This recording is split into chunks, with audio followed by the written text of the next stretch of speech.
Ladies and gents, thanks very much for the applause, but to be quite honest, I do really, really appreciate it, but to be quite honest, can you give yourselves a big one, because the wisdom's in the room.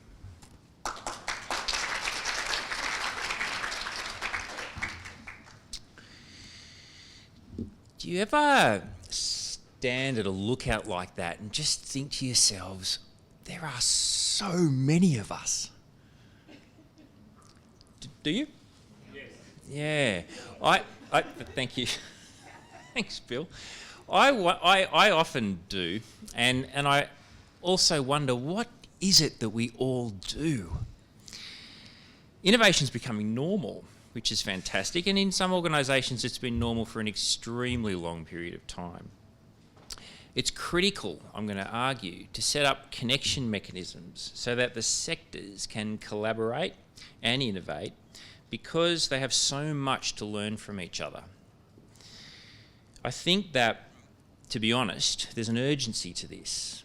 And that urgency comes because the larger cities become, the more disconnected we seem to be, despite the technology that's at our fingertips.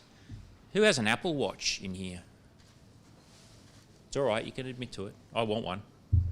Not many people, okay. Anyway, with the Apple Watch, you can actually send someone your pulse. If that's not creepy, I don't know what is.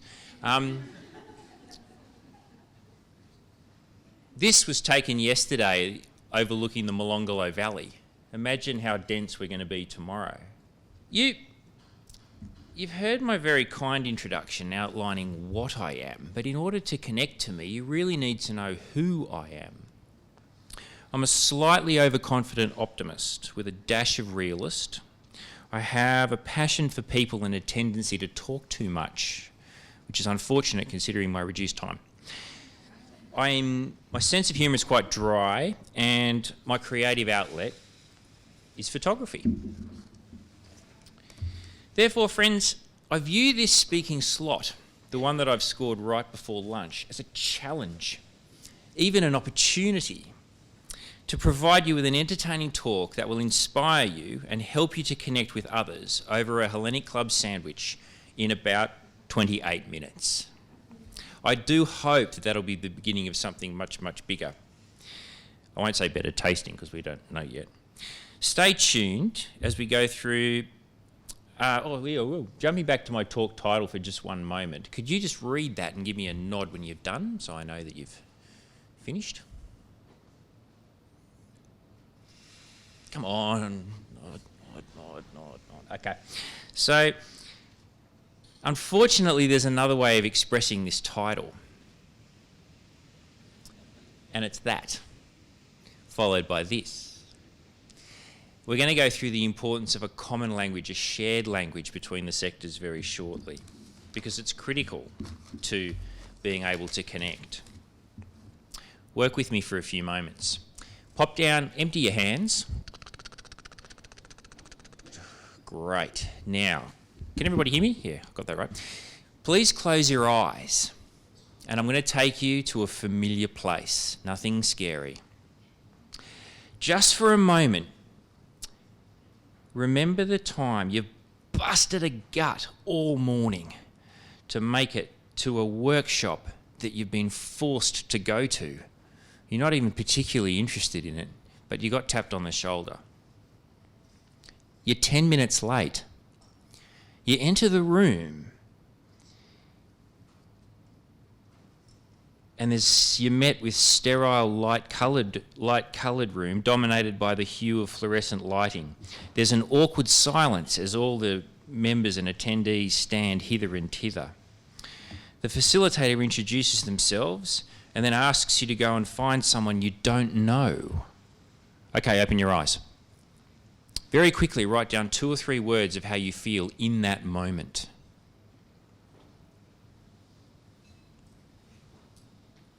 You've opened your eyes and you have to go and find someone that's new.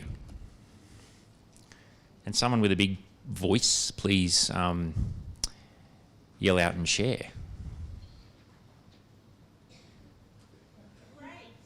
Oh, good. Anybody else? Overwhelmed? Sure. Anybody else? Intrigued? What was that up on the left? Hungry. My left? Hungry. Anybody else? Curious. Well, this is very interesting because this is actually a bad group to ask this question in. Most people feel incredibly uncomfortable, and I thought, what are they doing when they opened it with that icebreaker? Yeah, I mean, seriously. Unfortunately, that has what collaboration in large organisations has boiled down to over the last few years. And as my 7-year-old son puts it, epic fail, Dad. Just going to go through, to establish my credibility to speak to you today on cross-sectoral collaboration, I'm going to outline the last 20 years in 20 seconds. So tune your ears because this part's going to be fast and then we can eat. At the turn of the century, I was an assistant entomologist at the Australian Museum in Sydney. When the cash there dried up, I moved to Canberra for a job as a quarantine entomologist with the then AFA, which became DAFA, then DAF, then DA, then DOR. And I don't know what's tomorrow, after the weekend. In the latter part of my decade in agriculture, I managed the innovation initiative, which was called iGen. Who remembers iGen? Yeah! Thanks, Rob. Thanks, guys. People forget, that was a lot of work. I also started and ran the public seminar series at the Department of Agriculture. Since 2014, inspired to pursue my career in helping professionals collaborate and innovate, I've been working with the Hargraves Institute, and I started my own business last week called Facilitated Connections. Over the last 2 years, I've met with some extraordinary people and seen incredible collaboration and innovation. From Coca-Cola Amatil and the Red Cross collaborating to get water and drinks into Ebola-ravaged Africa, to small not-for-profits innovating with their time management to deliver critical services despite a radically shifting funding model, to a user-centric paint bucket designed by DuPont that is well worth a Google, particularly if you're renovating. What has blown me the most, and thank you for asking, just how many organisations from all the sectors are innovating or want to be. As we've heard previous talks, just how many are in the throes of innovation strategies? Who's familiar with that? Innovation strategies, innovation implementation plans. Yeah, okay. And trying to get broad staff engagement. This isn't an exhaustive list of the organisations I've met with over the last 2 years who are building innovation systems or trying to. And I've had an awful lot of coffees, which I thoroughly enjoy. Has everyone had a chance to have a look at those? Speaking with these organisations, you realise very quickly that they all have differences. But that's the obvious and the easy part. It's really, really easy to see the differences between Telstra and the Department of Health, or Coca-Cola Amatil and the Department of Finance. More importantly, they all have similarities. They all have similar struggles with innovation, no matter their size, no matter their complexity, and no matter their net worth. And they generally don't collaborate on innovation enough. There are some remarkable exceptions, but generally speaking, they just don't. How do we collaborate for innovation? This frames the rest of my talk before our sanger.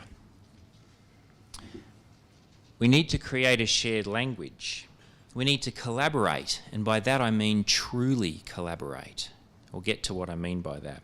We need to share encouraging, inspirational stories about the success of collaboration and innovation. And as Alan outlined, this wasn't a setup, by the way, as Alan outlined, there are 240 of those in the room already. So shared language. You'll be relieved to know that I'm not going to ponder the definition of innovation. We've all done that to an extent of becoming nauseous, and we can't get that time back. In a nutshell, it's new ideas that add value. And value can be monetary, and value can be soft, and value can be heart, and value can be mind. The definition of innovation, which I am going to talk about in terms of its history very briefly, will go towards explaining why and give us some comfort as to why it is difficult. And we're understanding that history, I like to think, will help us to move forward and make it less and less difficult. The word novation first appears in 13th century law texts as a term to mean the renewal of contracts. For a very long time, innovation was controversial, and my case in point is in 1636, Mr. Henry Burton, an English Puritan and former royal official, produced flyers arguing from Scripture, from the Bible, that church officials should not get in the way of doctrinal innovations. He was accused of being an innovator for producing a leaflet that said you shouldn't, sentenced to life in prison, which sounds okay, but they took off his ears. Has anyone heard that story? I couldn't believe it, eh? No, I don't want to go there yet. The Industrial Revolution in the 19th century saw technical innovation come to light, which has given us all these gizmos that we carry around at the moment. In 1950s and 1960s, thank goodness, innovation was started to be understood as a process rather than a light bulb moment. Just my little soapbox is that I don't know why the light bulb is a signal for innovation. I think it's chronically unhelpful. Because it's anything but a light bulb. It's a whole lot of people getting processes, and I like photography, I like imagery. If someone finds a better one, let me know. Now, innovation, I've written here now, innovation is a policy of Australia's federal government, because I wrote this talk before the weekend. We'll see what happens. Shared language. So connection is the foundation to human relationship. I'd argue that you can't collaborate until you have connected. You've got to ask the right questions that seek to find commonality rather than difference. Focus on people rather than systems. Hierarchical organisations breed blame because of their very nature. And it's not to say that we're going to get rid of hierarchical organisations. That's not going to happen anytime soon, but we can go out as people in them looking for commonality. At a micro level, we focus on differences because, like I've said, it's easy to. Society is becoming more and more didactic as time goes on. We have black and we have white, we have right and we have wrong, we have good and we have bad. And like my teenage niece puts it, we have cray-cray and chillaxed. The media focuses on differences. The election. Competition, MasterChef, those stupid house reno shows, oh my word. Shark Tank, Big Brother, famous people putting them in a jungle, and sensationalism. We also focus on differences because we are risk averse. We seek to see risks because it's the best way to find our differences. Collaboration, I want to challenge myself and all of us, I want to challenge us that it's much bigger than two people. Yes, two people can collaborate, of course, but it's not collaboration if only those two people benefit. It's just nice. Collaboration is cooperation for the greater good, and the results need to be seen and felt. What is the result of collaboration? Decisions made with the greater good in mind. Why don't we collaborate more effectively? I'm going to nod to the wonderful tech lady at the back and see if she can click on my video for us to watch.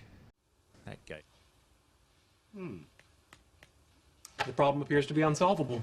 Maybe we could run some computer simulations. There are too many variables. It would take forever. We've got to be missing something. Okay, let's start again. The movie is playing here at 7:20, here at 7:40, here at 8:10, and here at 8:45. All right, these theaters have to be eliminated. Why? They're state-of-the-art, digital projection, 20-channel surround sound. Yes, but they have no icy machines. Despite my aggressive letter writing campaign, I might add. What about the multiplex here? The seats are terrific. They have Twizzlers instead of red vines. No amount of lumbar support can compensate for that.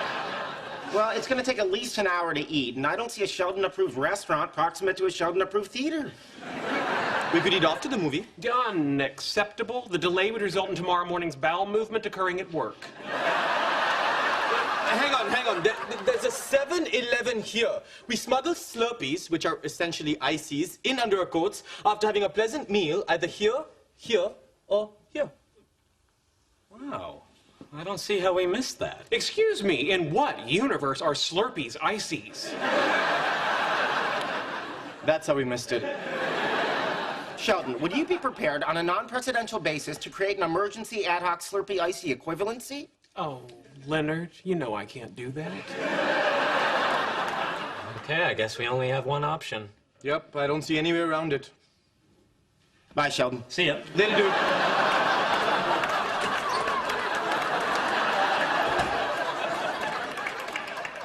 They're right, it was the only option. That video playfully illustrates the problem at a micro level. Who has had a meeting like that? At a macro level, I've got a theory. Fundamentally, we are pushed to be independent from many, many angles, as is shown. Go, wow, because you haven't seen this yet. Wow, thanks. We're pushed from every angle to be independent thinkers. And don't get me wrong, independent thinking is a good thing, but unless you combine it with collaboration, you end up with this. And this guy. And that guy. And that guy. And this fellow here. And also, no, I won't go there. To add to this, we're told that that by organisations that we are to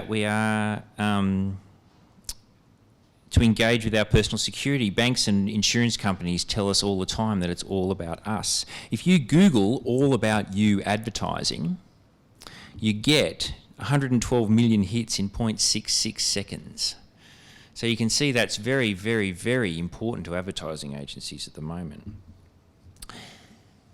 Negative generalisations about cultures are the other thing that really, I think causes us a lot of grief. And I've heard this. These are the comments I'm about to share of what I've heard from the sectors about the sectors. Is it the APS? Is it the Australian Public Service or the Australian Ministerial Service? I'm confused. Is the APS a largely disempowered workforce led by those interested in gaining power at the expense of others? Is the public service more worried about serving a transient minister and an even more transient Prime Minister than it is the Australian people? Don't worry, I'm going to get stuck into the others too. Private sector. Private sector is a cutthroat. It's all about profit at the expense of other people, organisations, and even these days countries with the size of some of our private sector organisations. Not-for-profit sector, is it really? I mean, come on. Seriously? Is it really not-for-profit? It's naive. Take. Whinge. But for the good of the people. Research sector is where? We can't find them. Even if we could find them, we wouldn't understand what they said. Let's reframe this. We can do this today. There's enough of us. Let's reframe this. We are all building innovation initiatives. We are all professionals that ultimately serve the public, whether you're Coca-Cola Amatil, whether you're Cochlear Implants, whether you're the Department of Health, whether you're the Department of Finance.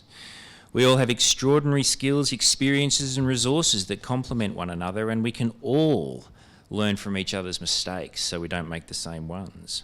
How? Got some answers, which is good. Forums like this, with a difference. Is that what the slide says? Yes. Awesome. So the difference, I'm actually anaphylactic to lectins, but with Alan's success with the roving mic, I decided to use it. Next year's conference, right, Abby? Abby, where's Abby? Abby, thanks. Next year's conference, let's match the presentation time with networking time. Ooh, I've got 5 minutes. Because although us presenters are very, very good and very, very talented, the networking time is as or more important. With help from organisations like Hargraves, facilitation and training functions led by people like me, that's my plug. But on a more serious note, find someone that can gel with your organisation, because I can't. A single person can't gel with all organisations, but get someone with an external perspective in there to crack on and help you guys. Through your next team meeting at a real micro level, who's heard of the 10-1 technique? You all just want to go to lunch, or so raise your hand if you've heard of the 10-1 technique. Awesome, I can tell you. So for every 10 minutes of talking, have 1 minute of discussion about the topic that was just spoken on from everybody, so that you can hear the opinions in the room. For every 10 minutes, 1 minute of group discussion. Give it a shot. And please let me know how it goes. Lastly, sharing stories, like we've heard. Sharing stories of successful collaboration and innovation, and with all the mistakes that were made along the way. Sharing the risks that you took and the lessons that you learned is what's going to help build a city of innovation and take your organisation along with it. Sharing stories changes cultures. If you want evidence of that, have a look at the Cultural Revolution that occurred 60,000 years ago when a group of cave dwellers started to share stories. And about 14,000 years ago, they dominated the planet. And here we are today. The final question.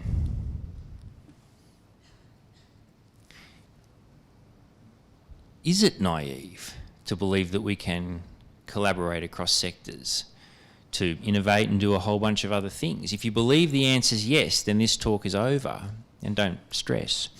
If you believe the answer is no, then please use the lunch break to share your story. You know, there's a couple of hundred in the room, with people you haven't met before. Thank you.